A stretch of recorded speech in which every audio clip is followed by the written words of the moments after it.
This has to be the most fun I've had with a gaming laptop this year, and honestly, I think this is probably the best gaming laptop, especially at its price point. Hey guys, Thunder E here, and welcome to another video on the channel. This time we're covering the Acer Predator Helios Neo 16. Yes, that's a lot of names for a gaming laptop, but this is probably one of the best gaming laptops you will find this year. And if you're a gamer looking for a laptop, I'm already going to recommend it right off the bat that this is probably the laptop for you to pick up. Now you're wondering why. Now before we do that, go ahead, smash that subscribe button, notification icon so you'll be notified with more videos on the channel. So what makes this laptop special? Like, it looks pretty simple. It's gray. You've got the Predator logo there. It also weighs 6.17 pounds, so it's not too heavy and it's also not light at the same time. But this laptop comes with a lot of ports and features, but also comes with a lot of great gaming performance. You're going to see it throughout the video. I'm not going to even jump into benchmarks because we already know what the Intel 13 Gen can do. We've already seen what a 4060 can do, but what can it do within this laptop?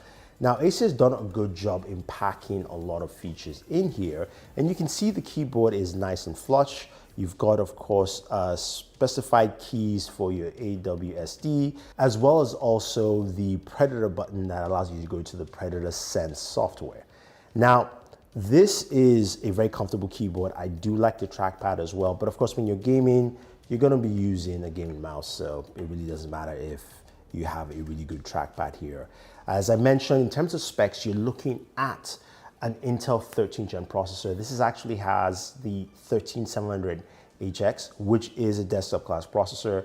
You've also got an RTX 4060, yes, as well as 16 gigabytes of RAM, DDR5, and a terabyte of storage. Now, you can expand that storage, and this system is pretty easy to go ahead and open up. You flip it open, take out the screws. You do have 2 DIMM slots for your M2 drives, as well as also for expanding your RAM. You can go ahead and increase that RAM to 32 gigabytes if you want to. And I also added an extra drive, which easily shows up on the system here. In terms of the display, it's pretty solid. It's an LED display, nothing too special, although it does have supports up to 165 Hertz in terms of refresh rate, which is really nice and very solid. Now you've got a couple of things to note here. When you start gaming, you want to game at the best performance. And this system allows you to go through different fan modes or different gameplay settings, from quiet to balance, from balance to performance, and then turbo. And you can quickly access that either through the Predator Sense software, which is nice and pretty straightforward, or you can tap this button right here. And that blue button, each time you tap it, it takes you through the cycles. But I want you to listen to the audio of the fan as it increases, as you go from quiet, balanced, performance, and turbo. And we'll talk about how it actually affects you gaming-wise.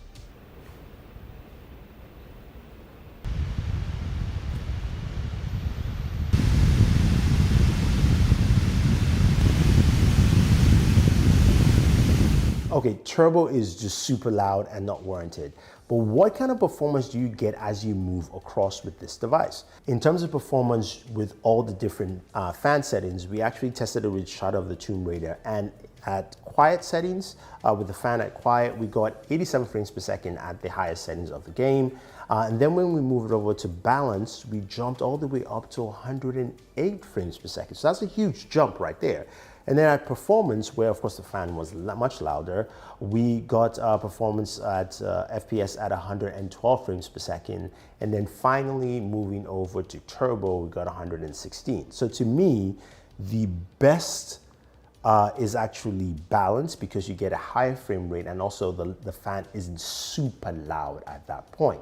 Now, in terms of temperatures, we're getting around 102 to 105 while playing at balance. But when the fan was kicked on to turbo, it dropped down to 97 degrees. So there are benefits for going to turbo because of course it really cools down the system, but it's just super loud.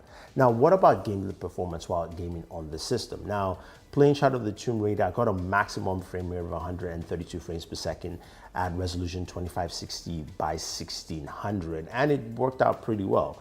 I went over to try Red Dead Redemption 2, and I saw some interesting numbers there where playing Red Dead Redemption 2 at 2560 by 1600 max settings, I was able to get 90 frames per second, which was nice, 88 to 90 frames per second.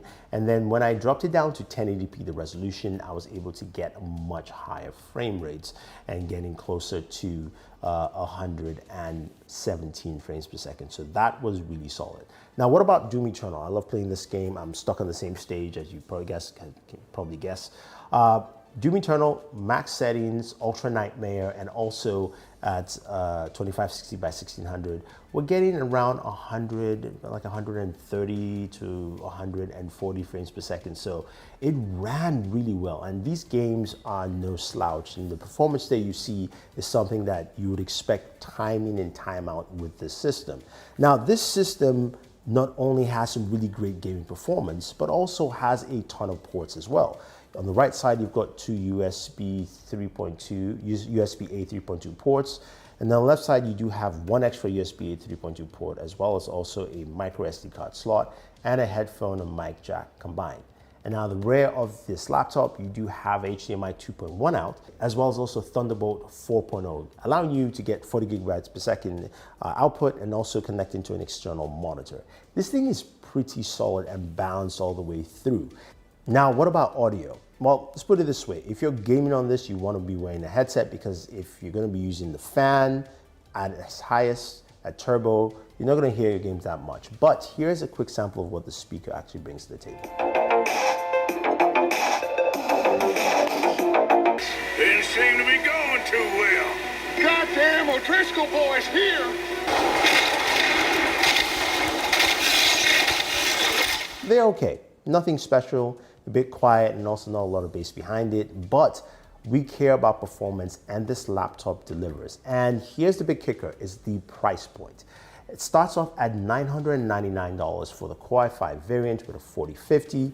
This here is a Core i7 13700HX with a 4060 graphics card, and you're getting top tier performance from the system, and it's priced at $1,349. So honestly, this is a steal, and I think it's worth picking up. So if you guys have any questions or any comments about this gaming laptop, let me know. If you want to pick one up, use our link down below. Also comes with this Predator carrying pouch, which is pretty nice, so you can actually use it with you on the go. I really like this. I think this is just a solid buy. There's nothing too crazy, doesn't look super sexy or anything, but it just gives you the performance that you're looking for as a gamer. So again, use our links. Thank you, and always enjoy your entertainment.